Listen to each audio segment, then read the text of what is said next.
So hello everyone, I'm glad you can join us again today, Thursday, our fourth lesson.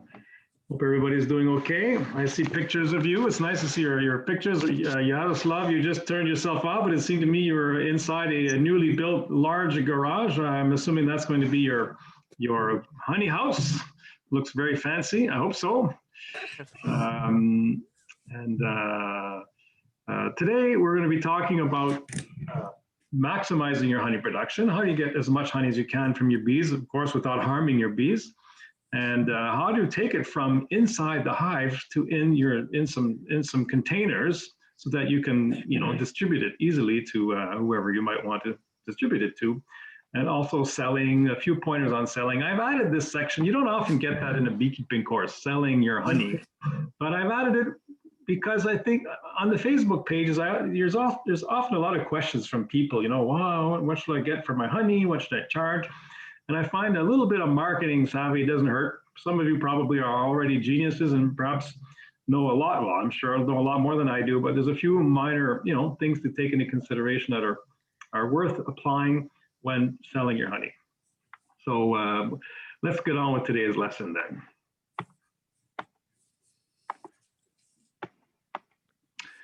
As I said, we'll be looking at maximizing honey production. We'll be moving on how to move honey to the actual honey house, and extraction. What is extraction? What's involved? The processes, bottling and selling.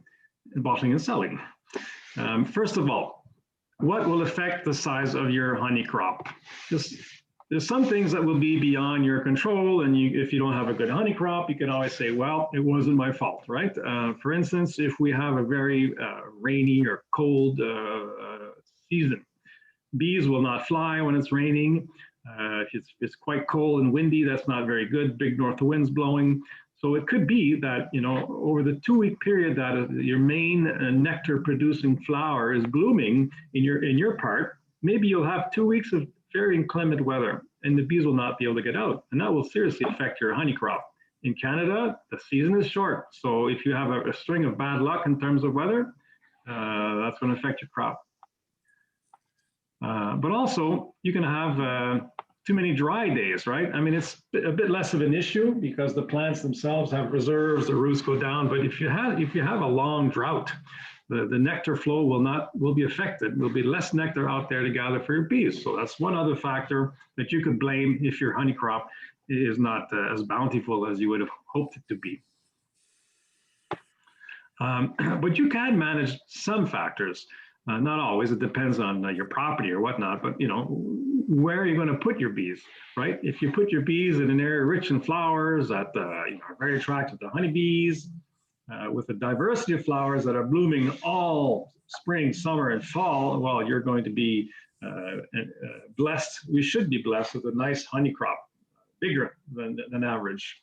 Here we see some beautiful lavender fields. I think I mentioned it before. Lavender is one of my favorite honeys out there. And some things a beekeeper can do as well to maximize the honey crop is making sure, like you're supposed to do, that your colonies are healthy, keeping an eye on them. They're disease-free, everything's under control, the right populations at the right time. Another thing you should be doing as a beekeeper is ensuring that they have the honey supers in which they can store their honey. Now, some people will maybe put 2 or 3 empty supers at the beginning of the season and come back 2 months later and hope that they're full. Generally, it's recommended that you put them on an as-needed basis. If you give them too much, they might end up putting honey here and there in various frames, and when it's time to extract, you won't have a concentrated amount of honey, of capped honey. It might be less practical for extraction. So if you put in one at a time, like this person here is putting a shallow super now, and once that's on, once it's almost filled, you might put another one, an additional one. And then once the second one's filled, you might put a third, or you might take them off once they're filled and extract the honey midway through the season. If you do that, you'll get different kinds of honey because the flowers and the nectars are different as the season progresses. And you'll find that by extracting twice or even more often over the season, you'll have honeys of different flavors. So you want to also put these supers on before the population is too high, you should know why now, right? What happens when you put, what happens if you don't give enough space to the bees? Does anyone remember? Swarming. Exactly, Pippa, very good. There'll be more of a tendency to swarm. It's one more factor that will encourage them to swarm. So you want to give those supers before the population is too high. But as I said, maybe don't put it on if the population is low. You're just giving them more space to spread the honey around, and you may not have an easy way of extracting. And you added one, the previous one is getting filled up and starting to get capped. Someone raised a hand. Is there a question? Yes. So if you have the one super on at the beginning, do you recommend having all 10, what do you call those? Frames? Frames? Yeah, frames in it. Do you Yes, put all, yeah, you always do that. If you don't put, if it's not filled with frames and you leave some empty space, the bees will start building comb in weird shapes. They'll connect comb to the wall, and then it's very difficult to extract that honey, right? So the whole design of this beehive, the Langstroth beehive, takes into consideration that exact space. I think it's in imperial 3/8 of an inch is the exact space that bees will move around in without them building comb. If it gets any bigger than that, they're going to start building comb in there, and then things will get all gummed up. so just a follow up to that, when the one is starting to get full, do you replace it, or do you just add a second one, and do you add the second one closest to the brood box? There's no, this is not hardcore science, right? It's a bit of an art. It's your preference. Some people will say, as I was saying, if you want to extract honey midway through the season, well, I do that here. I extract my honey, my first crop at the end of July, and that gives me basswood honey. Most of my nectar coming in July is from the basswood tree. Very distinct flavor. And so I extract that. And so I take off these supers, and then I put on empty supers when I take off the ones at the end of July. And the bees will fill the next batch of supers, usually starting in August, later in August, with the goldenrod. And they will fill it up with goldenrod nectar, and I'll have 2 different kinds of honeys.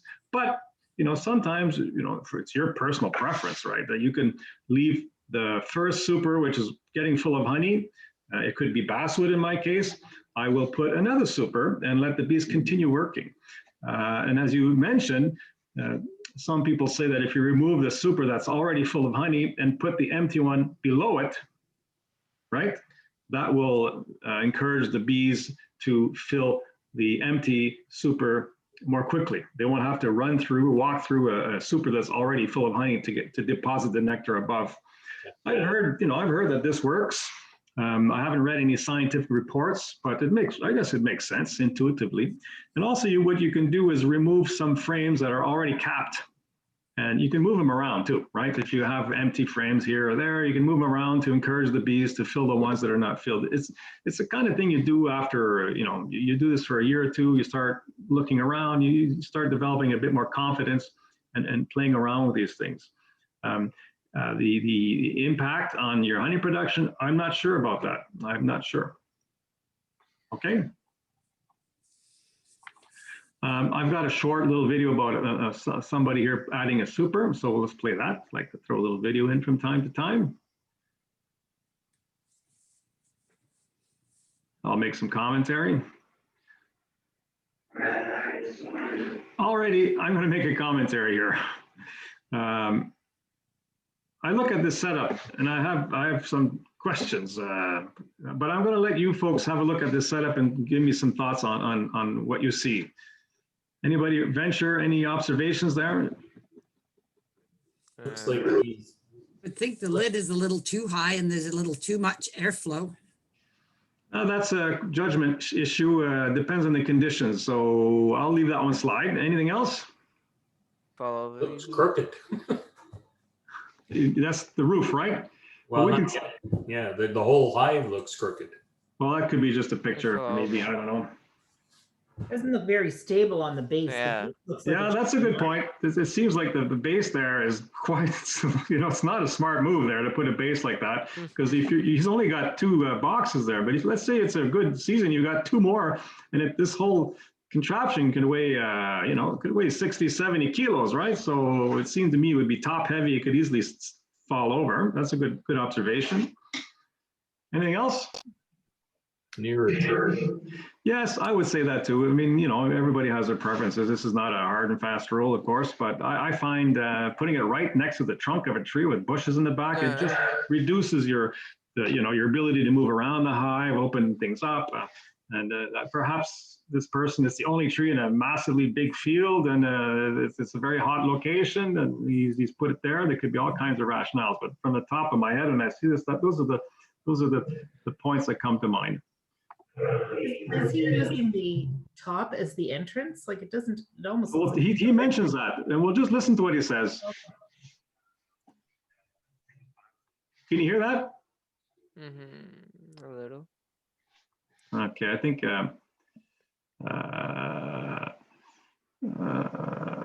let me just see. Okay, share sound. Here we go. All right, let's start that. How's that? But we'll show you. Wind. Just took the lid off, and you can see the bees. So right, I'll make a comment. He's taken the lid off. He's got the inner cover. That's the inner cover we see. And there's a hole in the middle, very common. My inner covers have a round hole, but that's no big deal. I put a screen on my inner cover. I don't let the bees come in and out from the inner cover like that. Why? I don't know. I guess it's what I've always done. Like I said, there's no hard and fast rules, but it seems to me it keeps the bees under control. They're inside. They don't get out and wander around in the space between the inner cover and the outer cover. I do have an upper entrance in my hive, but it's facing the front. So maybe that precludes the need for a passageway through the inner cover. But this is common. You see this a lot. Just coming out of the top. I'm hoping that means that they're doing well. Let's take this top off and we'll see. Okay, very nice. Nice setup. Any observations there?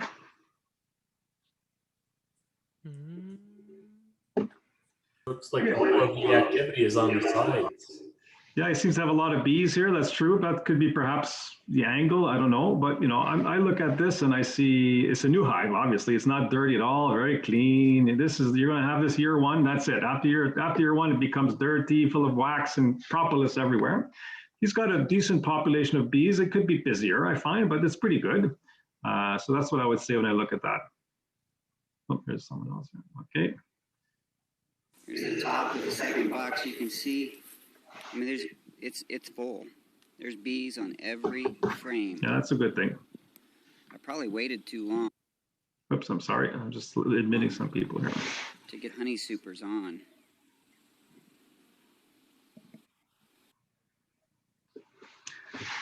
So what's that? Queen excluder. Very good. At the top of the class. Queen excluder keeps it's a screen that is just with spaces just the right size to keep the queens from going up, but the workers can go through. I decided to go ahead and leave them alone. I don't have a cameraman, and I didn't have a good way to pull that frame out and hold it and get a view, so I'm just going to leave the frames alone. I went ahead and put the queen excluder on. But you can see it's very clean. There's just tons of activity. The queen excluder will get gummed up as well. Yeah, after one season, it gets all gummed up with propolis and wax, and you tend to have to clean those on an annual basis. And there's my hive with 2 honey supers and the feeder box on top. I went ahead and put that back on in case I want to put water in it for the summer months. So I'm judging by his accent that he comes from a more southerly place than we do. And perhaps it's very dry and hot there. So in those kinds of places, they seem to think it's important to give water to your bees during the summer. Where around here, it's important to have access to it, but we tend to have enough water in our natural environment not to worry about it ourselves. To have to give it to our bees.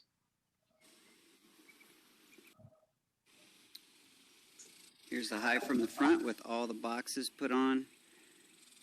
And you can see that I have also took one of my chicken watering containers, cleaned it up, and put it up here for the bees to have some water right next to the hive. Again, he's concerned about watering his bees, fair enough, in his environment. I don't think we have to worry about it that much here. And I noticed the activity in the hive is moderate. It's not what I call a very busy hive. You know, this seems to be a very nice day. It's sunny. I get the impression his hive, he just set it up probably a month previous, 3 to 4 weeks earlier, and they're still building a lot of, they're still in their population growth phase right now. The wood chips are in there so they can climb out. They won't drown. I'm using my entrance reducer just to prop up the back of the lid to add more ventilation through the hive.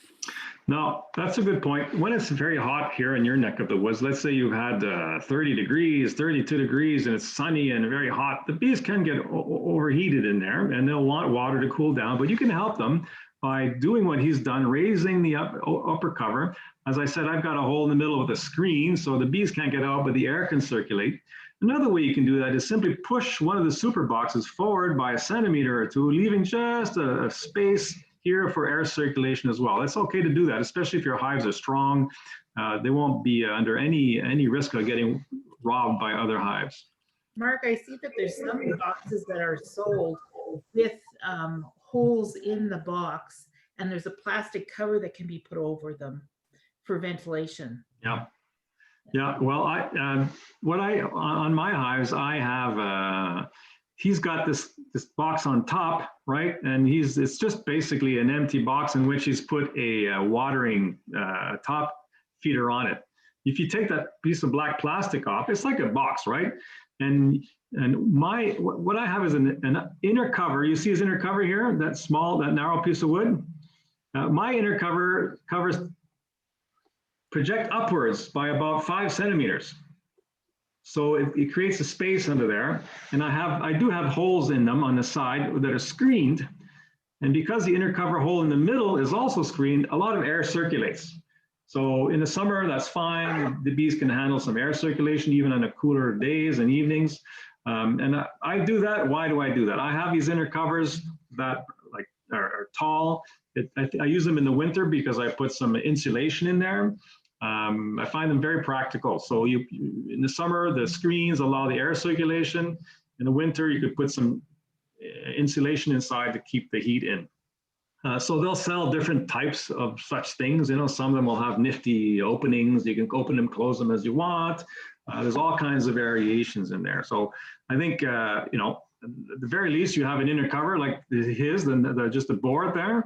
But if you want to spend a few more dollars, you can have one that project upwards with holes in them. And you know, again, as I said, you have the basic beekeeper equipment. Then they'll want to sell you all kinds of nifty add-ons and you know, the better versions and etc. So it'll be up to you to make a judgment call. These things will not make or break you in terms of your honey production, but they add a little this and a little that might facilitate things in the long run. So I think I'm still novice, so if you are a beekeeper and you see that perhaps I need something or I have done something that maybe isn't working well, just leave me a note in the comments. I'd love to hear from you. so a nice guy. He's inviting comments. Beekeepers tend to be like to talk about what they're doing with other beekeepers. So you're joining a community, a very gabby community. So get ready for it.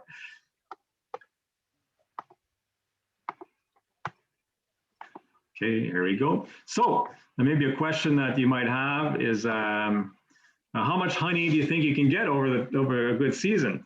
And in Ontario, Quebec, the average is about 30 to 35 kilos a hive. So what's that? You know, what a liter of milk is 1 kilo. That's like what's a 4-liter bag of milk is 4 kilos. So think about almost 8 or 9, the weight of 8 or 9 4-liter bags of milk. In terms of honey, that's a nice crop. You know, it's fun. On a good year, you can have 50. And if you're located in an area with lots of flowers, you know, in a farming area, I said farming areas, okay, you may have to worry a little bit about, you know, pesticide poisoning. It shouldn't be an issue. But on the other hand, you're likely to have a bigger crops than where I am at here in the forest. But and this is a picture of one of my hives, by the way. So you just that's my setup.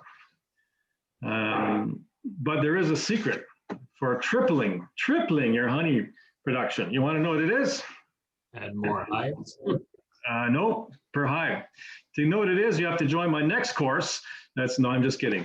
What you have to do is go to Saskatchewan and Alberta, because their average production over there is over 100 kilos per hive. It's a huge difference. There's a number of factors. They have, their hives are placed in huge fields of flowers. The bees don't have to fly at all very far to get all the nectar they need.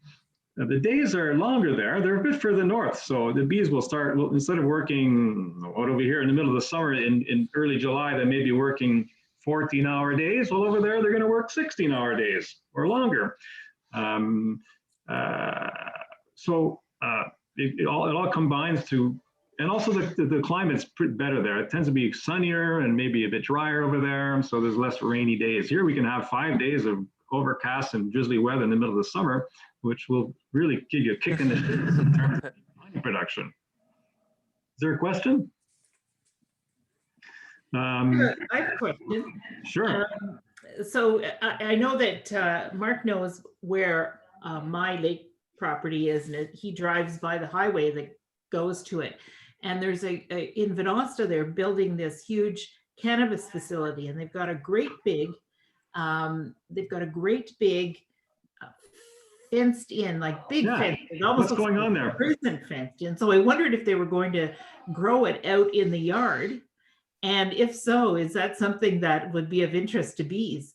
I don't know if it's flowers. I don't know if there's anybody who knows anything about growing cannabis, but that could also be a real boost. Well, that's an interesting side product. I don't know. I'm not an expert in how to do that, but I've heard this before. And the answer to the question is the bees will go for it. I think they do go to the nectar, get nectar from cannabis plants, but the nectar itself does not have any of the products that usually are associated with cannabis plants. So you're safe. Yeah, I'm wondering what's going on there. They seem to have planted shrubs though, or trees or something, small trees. I don't know what's going on. So when do you remove your honey? Before I go into this, I just want to make a little parentheses there. Not everybody wants to keep bees to extract honey. I mean, that's fair enough. You have different motivations. Some people just like the pleasure of having a hive on their property and helping with pollination and whatnot. Fair enough. But I'm giving this course on the assumption that you're also interested in extracting some honey. So when do you extract it? Well, you extract it when your supers are full of capped honey. Now, the picture you see here is every beekeeper's fantasy. You pull out a frame and it's beautiful, totally full of capped honey. There's not barely one cell that's not capped.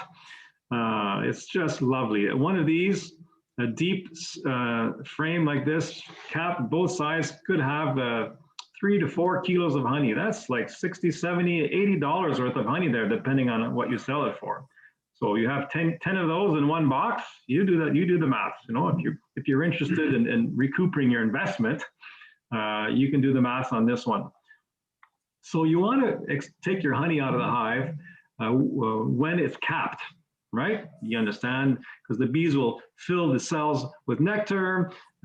What happens is the bees take it in their bodies. And actually, when the bees are flying into the hive, you can tell if they're full of nectar because their abdomens are distended. Their abdomens are bigger than when they leave the hive. So they're full of this liquid. They actually, They actually gain 40% of their body weight, from what I read, when they're bringing the nectar. So they fly back full of nectar. Imagine you weigh, 60 kilos, and you take on another 24 kilos of liquid. That's drinking a lot of water. They bring it back, and as they bring it back, and it's the bees still working inside the hive. The younger bees take it from them into their systems, and then they go and deposit it in the cells.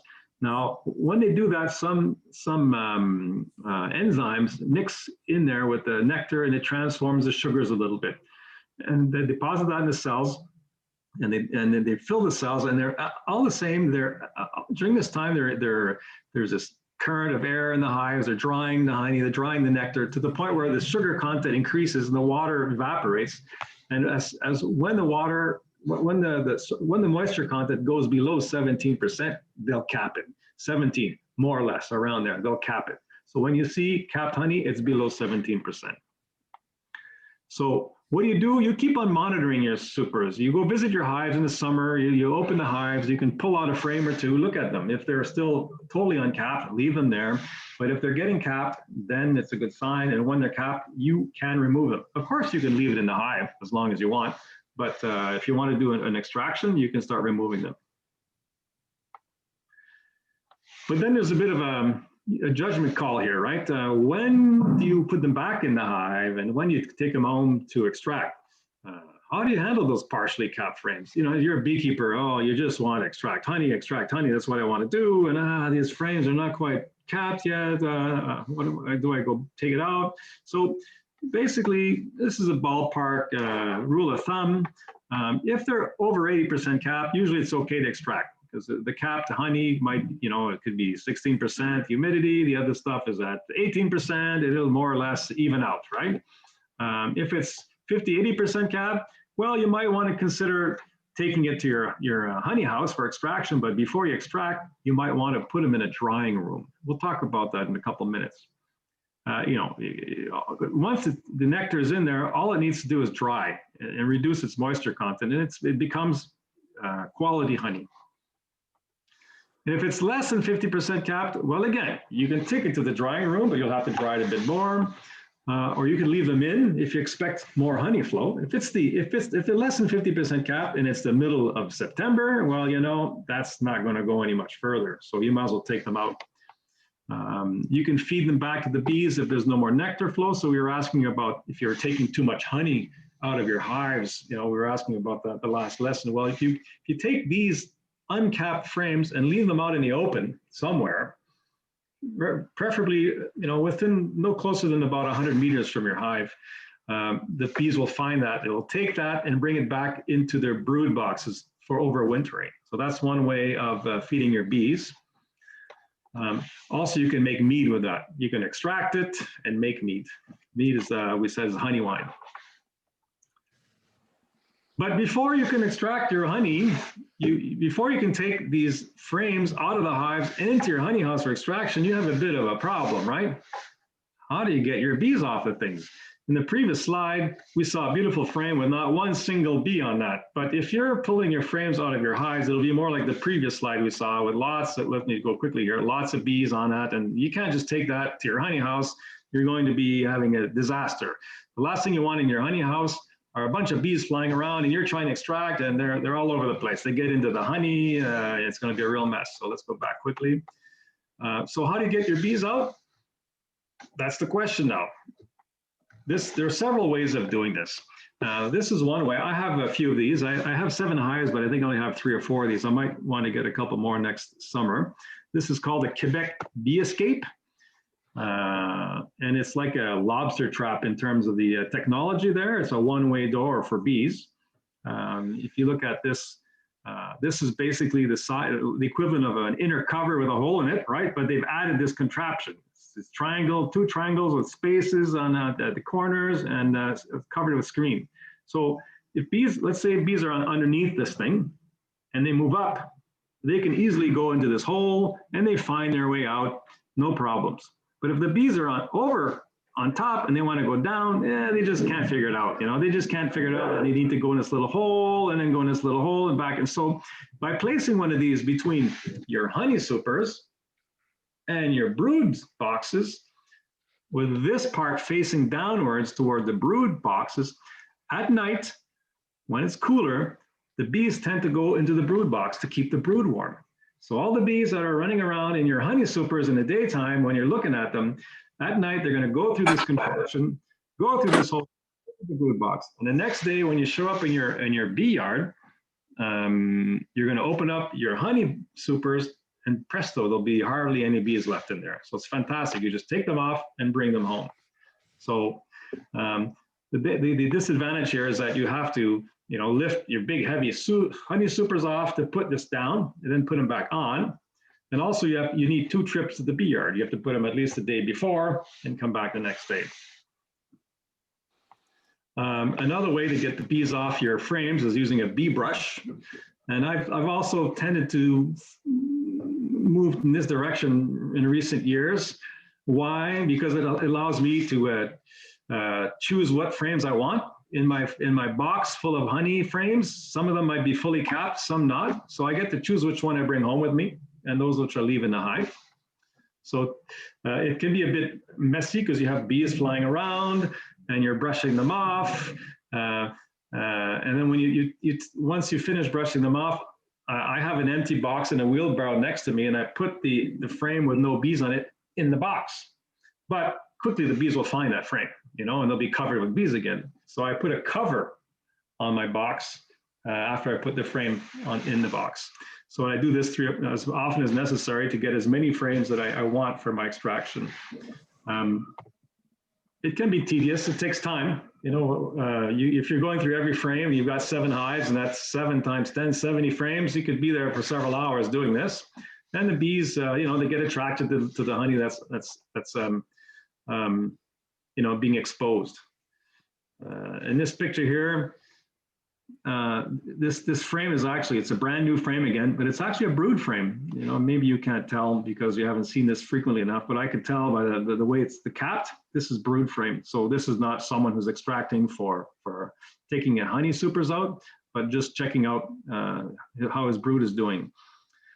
Also, perhaps something you don't see in your slides is when you pull out a frame full of bees, if you just shake it over the box, just shake it like this, just vigorously like this, most of them fall out. So then when it comes time to brushing off, there's much fewer bees to brush off than normally. In this picture, this person has clearly not shaken them before brushing.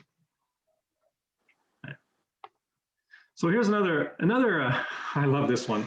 This is a University of Guelph. This man here is the University of Guelph man who gives all the videos on beekeeping.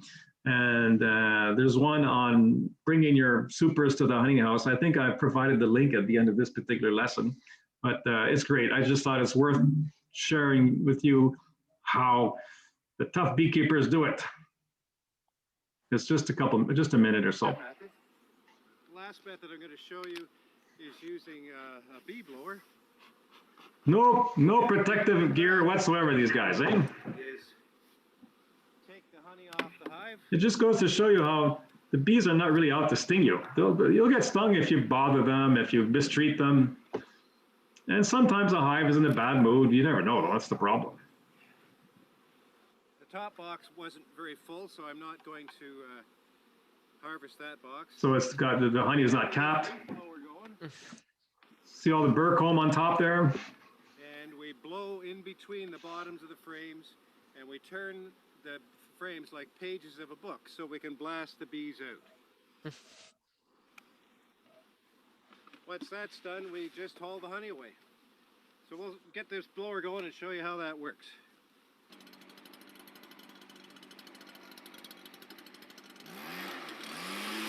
The bees flying out. Look at the bees flying out here.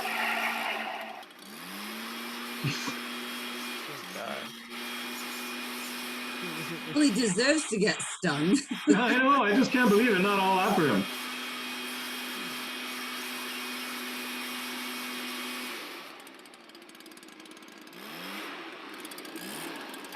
Anyway, that's that, right? So there you go. If you're really into it, that's fast, very fast. Within a minute, you got all your little bees out of your honey supers. Okay.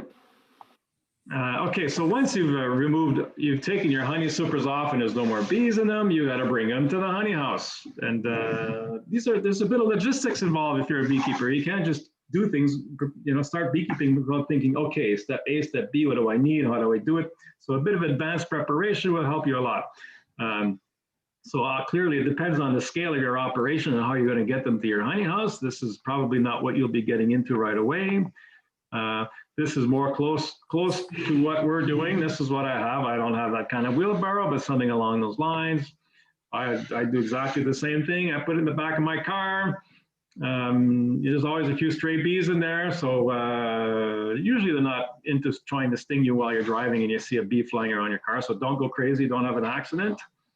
Then you take it to your honey house. Now, the honey house should be a fun place. It's kind of like, I liken it to, you hear about the vendange, the grape harvesting, and when they're making the wine, it's a kind of it's a lot of work, but it's also a celebration. It's the fruit of your labor over the summer, and it's finally coming to fruition, and you're going to extract it and bring it together in one place.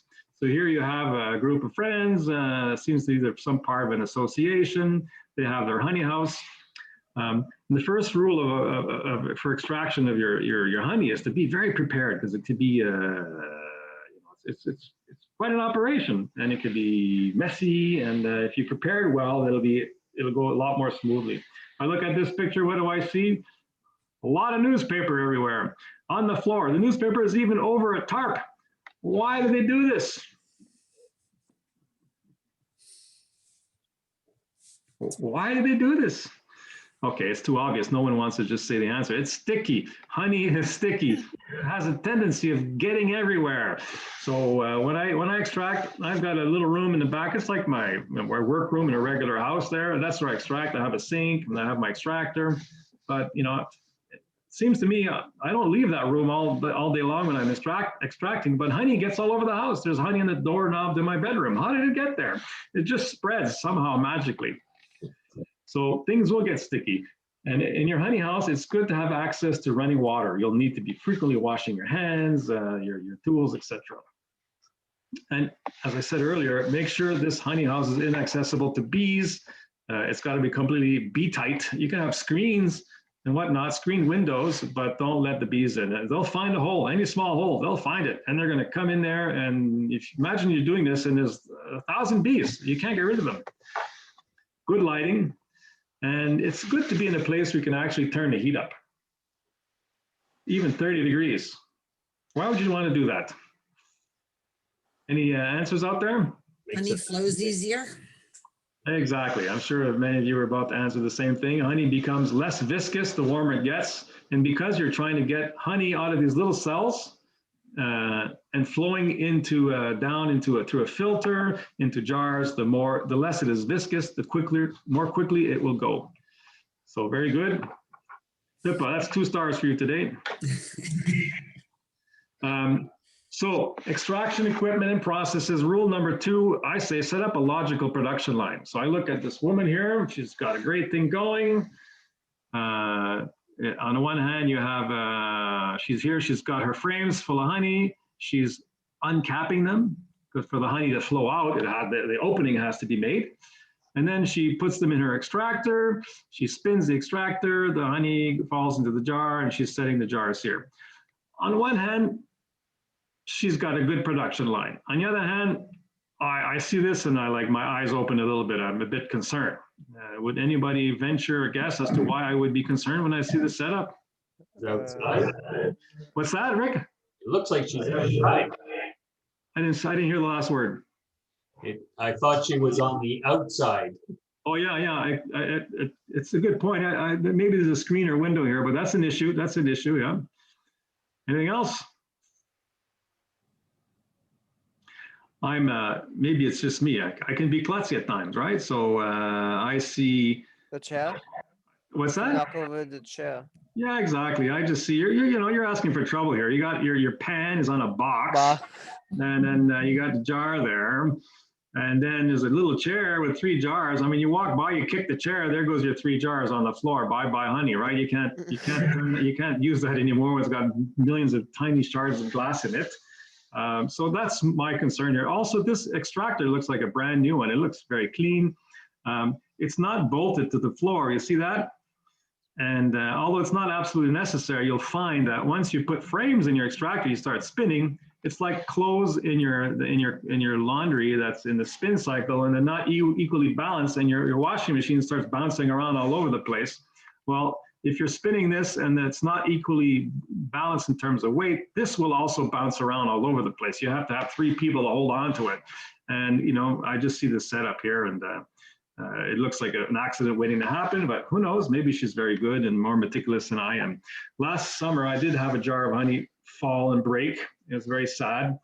After I filtered it and put it in a jar, and but you just scoop it all up with a dustpan, some type of a flat knife, bring it all in the dustpan, and you can feed that back to the bees. They won't take it could be full of glass, but they won't take the glass. They'll just go all around it. So that's one way of recycling honey that has been kind of made inaccessible to human consumption.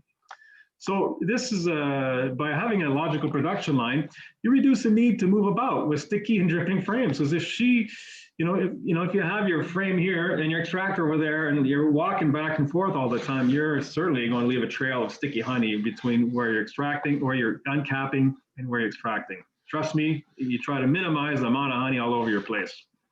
And also, your tools are always at close at hand when you do that.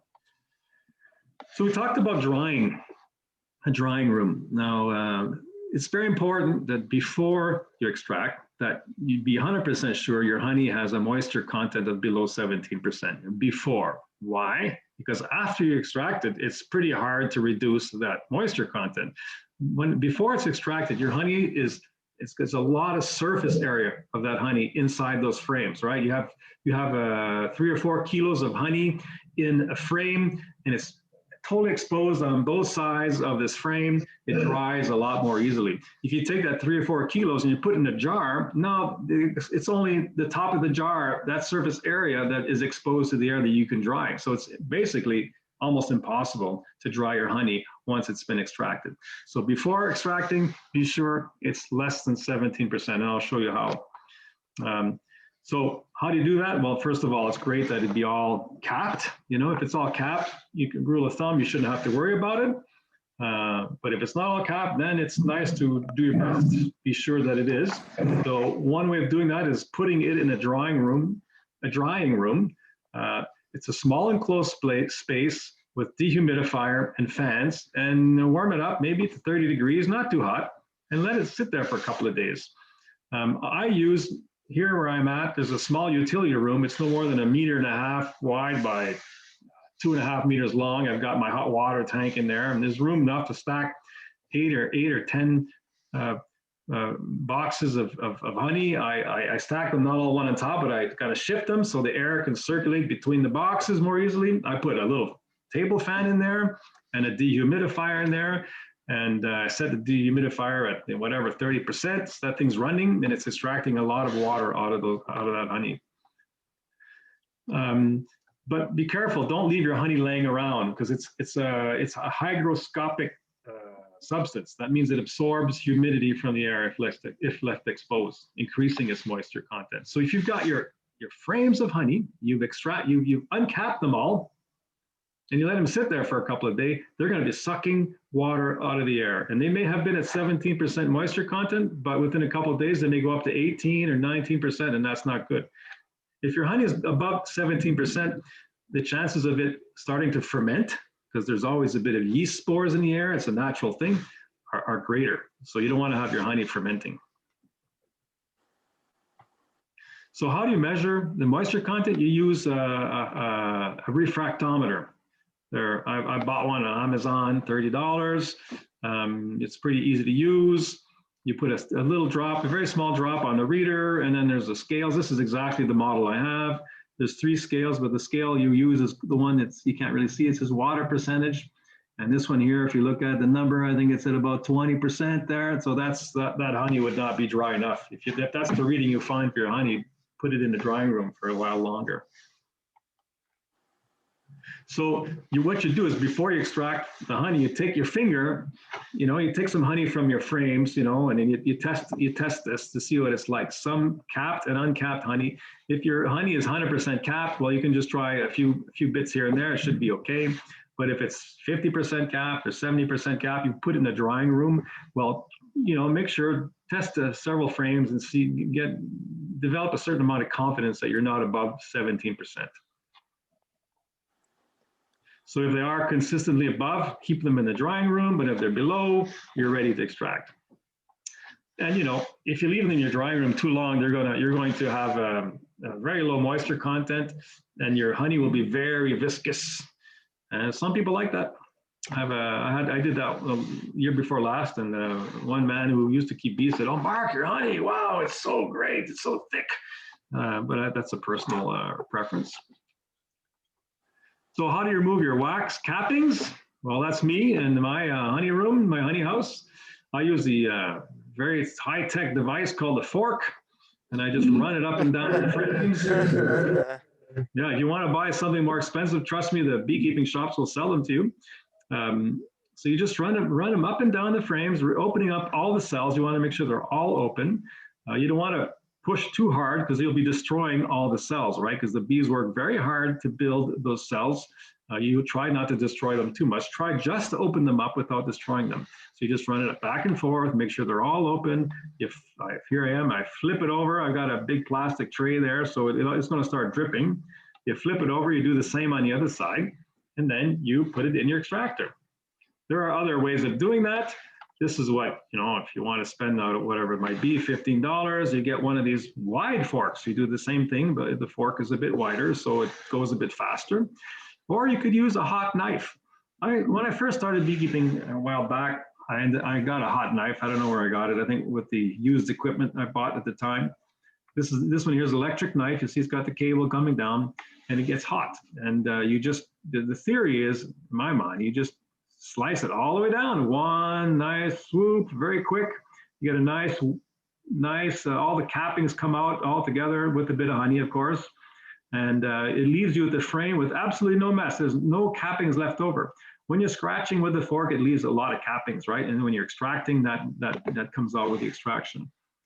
The problem with a hot knife I found is that they don't stay hot for long. So as soon as you start slicing away your honey here, it cools down and it becomes less effective.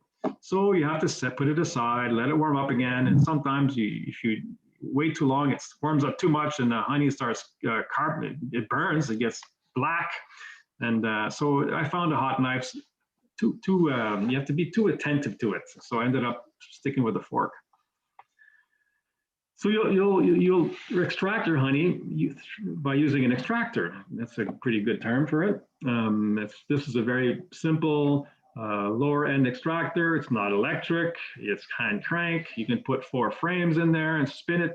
You spin the honey fast and it flies out of the cells onto the edges of the extractor, flows down to the bottom, and then you have a valve here. You open the valve and your honey flows out.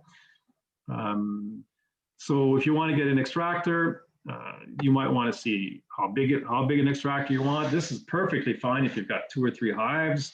You can do it with 10 hives, but you'll have to spend a lot more time spinning. You'll have a very strong arm at the end of the season. Mine's electric, but mine's like, I think 50 years old, just after the war or something like this. It's starting to show its age, but it's handy. You just plug it in and there you go. Also, if it's versatile, some of them, might be made just for medium supers or medium frames or big frames, or they're reversible. In this one here, after you finish spinning, you have to take each frame out and flip it and put it back in and spin again. Whereas some, you can just flip them internally without having to do that. These are just the different things different ways extractors are built. And once your honey is extracted, it's flowing down your extractor, you open the valve, you'll want to run that honey through a filter specifically designed for honey. The filter will filter all you need to have food grade clear honey. This is what I use right now. As I said, if I'm just using a fork, I get a lot of wax cappings, and this will get clogged up with wax cappings, so I have to clean it every once in a while. So someone this summer, again, the use of the community, the beekeeping community, they say, well, what you do is once it's coming out of the extractor, you don't filter it right away. You put it into a big container, a big bucket, like you get at Canadian Tire, with another valve at the bottom. Fill that one, and your wax cappings will all float to the top because the wax floats above honey. Leave it there for a few hours, it'll float to the top. And then when you open your valve at the bottom, it's almost pure honey coming out. So the filter won't need to be cleaned so often. You can also buy these nylon bags that do the same thing. They're made for honey. So, someone's got a question there. Okay, and this is my setup here. See, I've got some wax cappings, and this is my old setup. Before I knew that, instead of filtering it right out of the extractor, I will let it go into the bucket first, let the cappings flow to the top, and open the valve down below to filter after that. It filters a lot more quickly that way. So just a quick review there, what we just talked about. When you're extracting, you want to make sure that moisture content is below 17%. You're going to be, you'll have to uncap the frames. The cappings themselves is beautiful wax. You don't get that much, but if you have a huge operation, you end up with a lot of wax there. You put them in the extractor, you run the extractor. The empty frames can return back into the supers, and they can be put outside, not too close to your hives, because then they're going to get aggressive, but within beyond 100 meters, and the bees will find it and clean it up and bring that honey back to the hives. You filter the honey, you remove all the debris. The debris will consist of wax cappings, possibly some plant material, maybe a dead bee, and it can be available. And also all that debris as well can be made available to the bees for cleaning. And then you bottle it. The filtered honey can be kept in a closed container until you're ready for bottling. But watch out, because some honeys will crystallize fairly quickly. And if you got a big bucket full of honey and it becomes crystallized, it's hard to deal with, right? So it's better to bottle soon after you've extracted. So what to do with all your honey? It's September, you've got 30, 40 kilos of honey, and you say, listen, I don't go through more than 2 or 3 kilos a year myself. So you have to do something with all that honey, of course. You can use it yourself, of course, for cooking or fermented. You could give it to family, friends, and neighbors, or sell it, or even sell it through local shops if you're the entrepreneurial type. The local honey usually goes pretty well. Sell it wholesale. You can say, I've got a big barrel full of honey. They'll buy you the barrel of honey. The prices, of course, are not as good. The best price for honey is when you sell it directly yourself to your neighborhood. If you're going to be selling honey, I'm not going to get into this in full detail. There's some down below in this slide. There's all the labeling requirements are here. I've given you some links. These are tiny URLs that will take you to the actual government links. Generally speaking, the jar size is regulated. It can only be a certain size. You can't have all these odd sized jars. If you look at the grocery store, you'll notice that all honey is sold in these kinds of jars. There'll be talk that they have to be new. You have the name and address, where it's from, the grade class, the color class of the honey, if it's white honey or dark honey. So these are all the things you have to worry about if you're going to be selling commercially, if you're going to be selling it between provinces. And I think we don't have to spend too much time on that. You'll be probably not doing this for another couple of years. So you'll be having honey, you'll be wanting to sell it probably locally. We call that farm gate sales in Ontario and Quebec. It's the same kind of thing. If it's just farm gate, you're selling, locally without going through retailers, through stores. You just need to have your name and address, and it has to have the word honey on it in French and English. You can add any other information you want. You can say, oh, I made this working so hard all summer long. This honey is from that or this flower. It's up to you what else you want to add on your label, of course. It has to be factual. And so farm gate sales is much less onerous. These people here are clearly at a local market. You call that farm gate and look at their jars. These are probably not regulation jar sizes if you're going to be selling more commercially, but they seem to be doing a nice business. I don't see much, I guess there's labels on the top of the jars. So, these are the kinds of places where you sell your honey and you don't have to be too worried about the labels. Online sales or direct delivery. I sell my honey to the community here where I keep my bees, family, friends, and also my neighborhood in Ottawa. We have a list server. I put it out. I said, hey, I made some honey. This is like pure honey from the local hills. Anybody wants some? And I sold it all, not a problem. I kept some for myself, of course. Also, just to give you a few hints, you want to get a premium price. I do this because I think, well, I guess I say it in the slide here. You should not feel ashamed to command a premium price for your honey.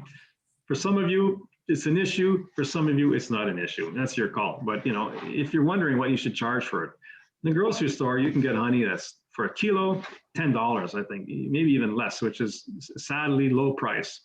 But if you're selling it directly yourself, it's your honey, it's properly labeled. you can get $20 for it. And if you're a fantastic salesperson, you can get $50 for it. It's all about how you talk about your honey and how you sell it. But typically up to $20 is not unusual to pay for a kilo of local honey that's well presented. It's a superior product to the mass market honey from ambiguous provenances sold at lower prices. This one is a Canadian honey. It's probably honey from the prairies. They make a lot of honey there. But you'll see a lot of honeys in the cheap ones in Canada. There'll be a blend of Bulgarian and Chinese honey or whatever, stuff like that. And these big honey packing plants that order honey from around the world. They mix it to try to get a generic flavor, and then they pack it and they sell it at a cheaper price. There's also a bit of what's it called, false honey out there, where I can talk about this too long. We're running out of time, but in Canada, some imported honey has been tested and has contained things like corn syrup. But it's not that common. It's mostly imported, some imported honeys. It's out there though. If you buy Canadian honey, you're pretty well guaranteed it's pure, and to be absolutely sure, buy your local honey. People are naturally keen on buying from the local person and be willing to pay a premium price. Of course, make sure it's quality honey and it's attractively presented. The presentation does a lot. So, you can put them in mason jars versus one with the nice labels. This is my honey, of course. I had a friend design that label for me many years ago, and so I've kept it. It helps to have a nice label. You can buy labels and adapt them, if you're good on the computer. So, you can say where the hives are located, honey from the Gatineau Hills, honey from the Bruce Peninsula, who are the beekeepers, what kind of flowers, this is basswood honey, et cetera, wildflower honey, forest honey. People use other terms like raw. American bees. What's that? Like milk? American bees, it says. American bee. This is American bees. Yeah, whatever. Whatever sells. Eh? This is a 907 gram jar. That wouldn't work in Canada. It doesn't work. So raw honey, actually you see that, but it's not regulated. I could call anybody can call any honey raw, and no one's going to take you to task. No regulatory body is going to say, no, this is not raw honey. If you call it grade A honey and grade B honey, then someone can take you to task if they think you're not saying the right thing. So raw generally means it's unpasteurized and it's not microfiltered. That's what it's meant to mean, but no one's going to test you or call you to task to see if it actually has been pasteurized or not. I consider this label a bit misleading because it says unfiltered, and frankly I find it hard that you can extract your honey and not filter it at least a little bit, because there's always a bit of stuff coming out of that extractor. So whatever. I'm a cynic. You'll probably get the feeling that the guy talking to you right now is a bit of cynic in terms of hyping the marketing side of things. I like to be factual, and I think honey is a great product, and you don't need to try to talk it up beyond what it is to sell it. I don't think you have to.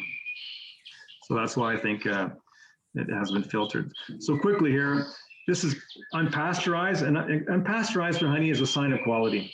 Who pasteurizes honey? Well, pasteurizing means you have to heat it quite hot for a little while. And it's who pasteurizes it? Those people who are not sure their moisture content is 17% or lower. They may have extracted their honey, it's 18%, 19%. And if you just leave that honey there, it's going to start fermenting. So they pasteurize it. They kill the yeast spores. So they'll kill the yeast spores. It won't ferment, not that easily. Pasteurization also has the advantage of slowing down the natural crystallization process. My goldenrod honey crystallizes within a month or two, which is no good. I don't like that, but that's life. If I pasteurized it, it would probably crystallize within 8 months. So why would you not pasteurize the honey? Well, when you do heat it up to 63 degrees, it loses some of the fragrance, and it loses some of the distinct floral personality. It's like giving your honey a lobotomy.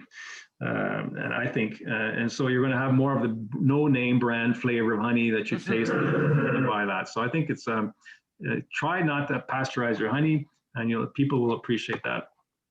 Also, I see you know, what's this, cold extract? You know, this is, again, these are new things, marketing. I guess these people are hiring MBAs. With all due respect to MBAs, they're finding new ways to market things.